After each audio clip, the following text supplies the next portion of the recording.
కా డాక్యుమెంటేషన్లో కాంపోనెంట్స్లో మనకు nav bar అనేది కనిపిస్తుంది. ఈ కోడ్ని అలానే కాపీ చేసుకోండి. కాపీ చేసుకొని నేను ఇక్కడైతే పేస్ట్ చేసుకున్నాను. పేస్ట్ చేసుకున్నాక నాకు ఈ బ్యాక్గ్రౌండ్ అనేది డార్క్ కలర్లో నుండి లైట్ కలర్లో ఉన్నది నేను వైట్గా మార్చుకున్నాను. ఇక్కడ చూపించినాను చూడండి, BG-వైట్కి మార్చుకున్నాను.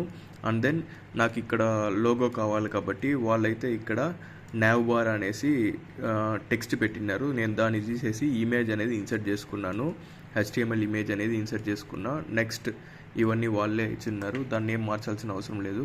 నెక్స్ట్ కంటెంట్స్ చూసినారంటే నేను ఈ 3 లైన్స్ని క్లిక్ చేస్తే నాకు కంటెంట్స్ ఇలా చూపిస్తుంది. ఈ కంటెంట్స్ కోసం నేను వాళ్ళు ఇచ్చిన యాంకర్ లింక్స్ని కంటెంట్స్గా మార్చుకున్నాను. Home, products, recent blogs, delivery and పేమెంట్కి మార్చుకున్నాను. వాళ్ళు ఇచ్చినది అయితే nav బార్ అనేసి ఈ